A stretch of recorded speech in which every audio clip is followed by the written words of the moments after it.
The first voicemail came at 6:47 a.m. Honey, it's Mom. Call me back. It's about your sister's girls. It's urgent. I was making breakfast for my son when my phone buzzed again. And again. By the time I'd poured his cereal, there were 6 missed calls. My husband glanced at my phone. Your family. Who else? I silenced it and focused on getting our son ready for school. The calls continued through morning drop-off. Text messages flooded in between them. By the time I reached my office, my phone had become a constant buzz of notifications. By noon my voicemail was full, 30 messages in 6 hours. I finally listened to one during my lunch break sitting in my car with the doors locked. Mom's voice was shrill, panicked. Your nieces need help.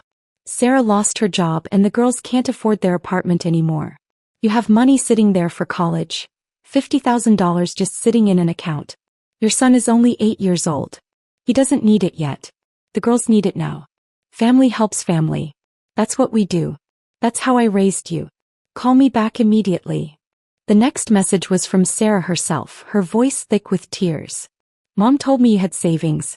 I didn't want to ask, but I'm desperate. Please. We're family. Another was from my oldest niece. And I know we don't talk much, but I'm about to lose everything. My credit is ruined. I can't get another apartment. Please help. I deleted them all and called my sister directly. Finally, Sarah answered, her voice sharp with both relief and irritation. Mom said you've been ignoring us all morning. We've been trying to reach you for hours. What's going on, Sarah? What's going on? What's going on is that my daughters are about to be homeless. That's what's going on. The girls are struggling, both of them. Rent is due in 3 days. Tuition payments are overdue. Car insurance lapsed. They're drowning and I can't help them. I lost my position at the firm, remember? I'm barely keeping my own head above water. She paused and I could hear her take a breath, steadying herself for the ask. I know you have that college fund for your son. Mom said it's around $50,000 by now. That would solve everything. It would give the girls time to get back on their feet, find new jobs and catch up on everything. My stomach dropped. The casual way she said it, like she was asking to borrow a cup of sugar. You want me to give you my son's college fund? Not give. More like, reallocate. It's just sitting there doing nothing. You won't need it for 10 years, maybe more. We need it right now. Today. This week. Your family. This is what family does. We help each other when times are hard. Sarah, that money is for my son's education. We've been saving since he was born. And my daughters are drowning right now. What kind of aunt are you? What kind of sister? I'm sorry you're struggling, but the answer is no. The line went dead. Within an hour my phone exploded. Mom, Sarah, my nieces, even my aunt from Florida. The messages were all variations of the same theme. Selfish, heartless, forgetting where I came from. My niece sent a photo of an eviction notice. This is on you. The other niece wrote, guess college is more important than family. Hope you can live with yourself. Mom's voicemail said, I didn't raise you to be this cold. Your father would be ashamed. I showed my husband the messages that evening. He read through them, his jaw tightening. They're trying to guilt you into giving away our son's future. I know. You said no, right? Of course I said no. He nodded. Then block them. This is harassment. But I didn't block them. Some part of me thought they'd calm down, realize how inappropriate they were being and apologize. I was wrong. Day 2 brought 32 more voicemails. I made the mistake of listening to 5 of them over breakfast while my son watched cartoons. Mom said, it's been 24 hours and you still haven't called back. Do you know what that's doing to your sister? She's having panic attacks. The girls are terrified. And you're just sitting there with all that money doing nothing. My niece, I had to drop out of my classes today. Couldn't pay tuition. Thanks a lot, Aunt. Really appreciate the family support. My aunt from Florida, who I'd seen twice in my entire life. Your mother is beside herself. I can't believe you'd let your own flesh and blood suffer like this. What happened to you? A cousin. Sarah told us everything. 50,000 is nothing to you, but it's everything to them. Why are you being like this? My sister created a family group chat specifically to pressure me. Cousins I hadn't spoken to in years suddenly had strong opinions about my selfishness. People who'd never asked about my life, my son, or my struggles were now experts on my moral obligations. Sarah sent a breakdown of how she'd spend the money. $15,000 for back rent and deposits, $20,000 for tuition payments, $10,000 for car repairs and insurance, $5,000 for living expenses. She'd planned the entire budget using my son's college fund. Mom escalated. Your sister is on the verge of a breakdown. Her daughters are suffering. You have the power to fix this and you're choosing not to. What does that say about you? My aunt, family is supposed to support each other. When did you become so selfish? A cousin, wow. Wow. You'd let your nieces become homeless. I tried one more time to reason with them. I sent a message to the group chat. I understand you're struggling. But this money was saved specifically for my son's education. It's not emergency money. It's not disposable income. It's his future. I can't give it away. Sarah's response came immediately. Can't or won't. You just don't want to help us. Mom, you always were the selfish one. Even as a child. My niece, thanks for nothing, Aunt. Really showing your true colors. The attacks became personal. They brought up every childhood slight, every perceived failure, every time I'd supposedly chosen myself over family. They rewrote history to paint me as the villain of every family story. By day 4 there were 47 voicemails.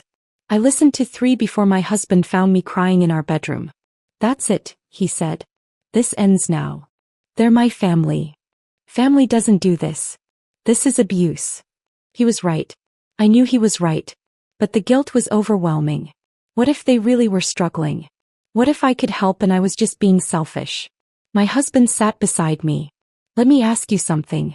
When's the last time your mom asked how you were doing? When's the last time Sarah called just to talk? When did your nieces last visit their cousin? I couldn't remember. They only call when they need something. And when you can't give it, you're the villain. That's not family. That's exploitation. That night, I lay awake thinking about every interaction with my family over the past 5 years. My husband was right. Every call, every visit, every text had an agenda. Money for this, help with that. Could we babysit? Could we loan our car? Could we co-sign? And when we said no, we were selfish. Heartless. Forgetting our roots. I'd been conditioned to feel guilty for having boundaries. The next morning I made a decision.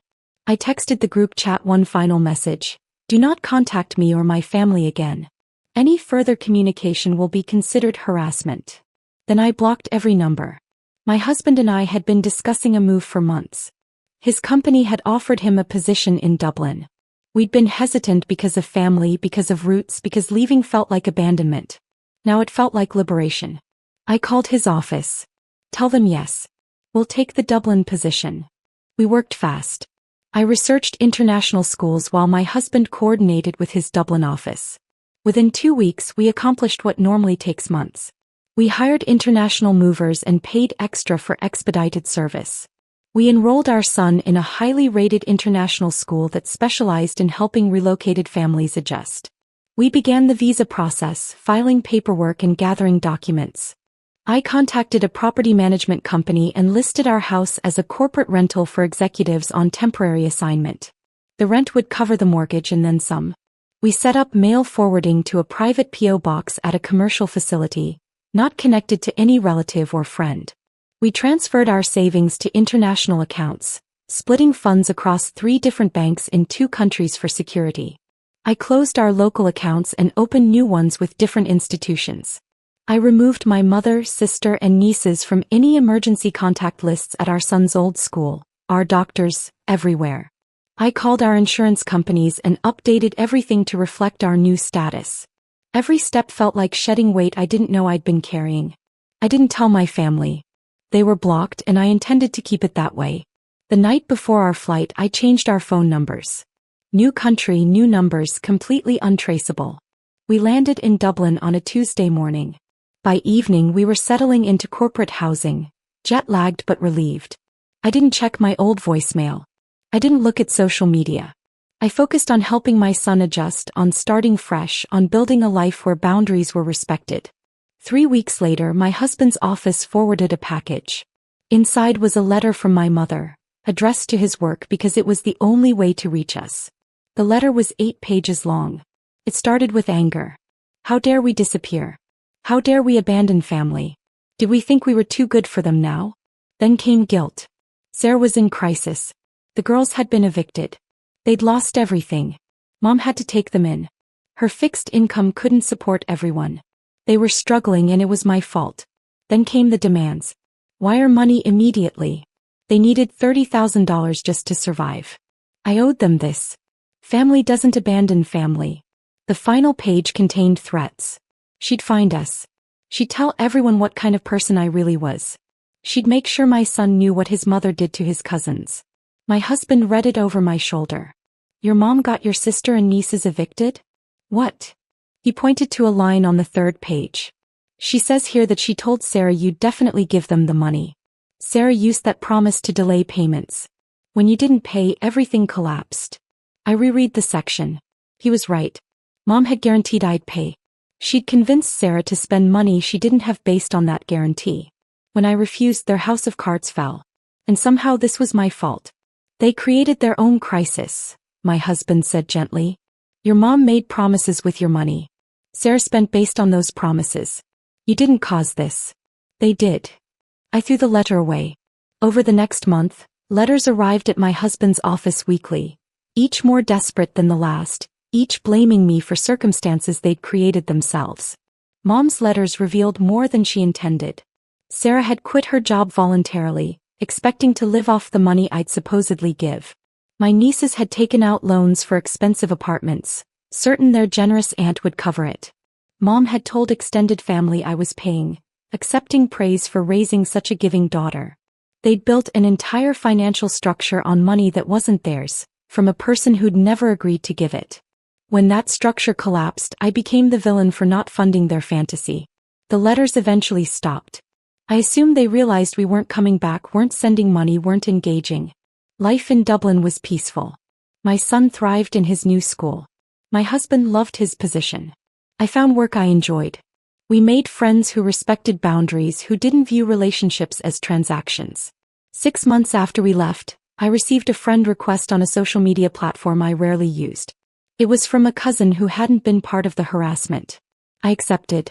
She messaged immediately, I need to tell you what's happening back home. My stomach tightened, but I let her continue. Your mom has been telling everyone you stole from the family. She says you took money that was meant to help Sarah and disappeared. She's playing victim and people believe her. She's lying. I know. I saw the group chat messages before you left. I saw how they treated you. But she's convinced everyone else that you're the bad guy. She's even started a fundraiser, claiming she needs to raise money to replace what you took. I felt sick.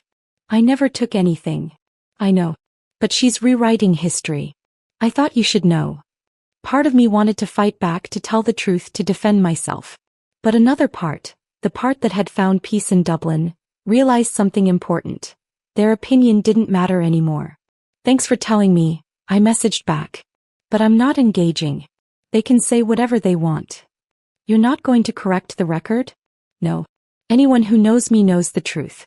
Anyone who believes her without asking my side isn't someone I need in my life. It was liberating. My family had spent years conditioning me to believe their approval mattered, that family loyalty meant sacrificing myself, that saying no made me selfish. Distance gave me clarity. They weren't family. They were people who happened to share my DNA, who'd learned they could manipulate me with guilt, who viewed me as a resource rather than a person. Real family doesn't harass you with 47 voicemails demanding money. Real family doesn't plan budgets with funds that aren't theirs. Real family doesn't threaten, guilt, and manipulate. A year after we moved, my son asked about my family back home. Don't we have grandparents? Aunts? Cousins? I chose my words carefully. We have people who are related to us. But family is more than DNA. Family is people who love and respect you. Sometimes those are relatives. Sometimes they're not. So we don't talk to them because they don't respect us? Exactly. He thought about this. That makes sense. I like our family better now anyway. So did I. Our life in Dublin wasn't perfect, but it was ours. We built it on honesty, boundaries, and mutual respect. We surrounded ourselves with people who valued us. And somewhere back home, my mother was probably still telling everyone I'd stolen from the family, still playing victim, still refusing to acknowledge her role in the crisis she'd created. I didn't care anymore. The college fund remained untouched, growing steadily for my son's future. The future we'd protected by refusing to give in to manipulation. Sometimes the strongest thing you can do for family is walk away. And sometimes the family you choose is better than the family you're born into. I learned both lessons the hard way. But I learned them.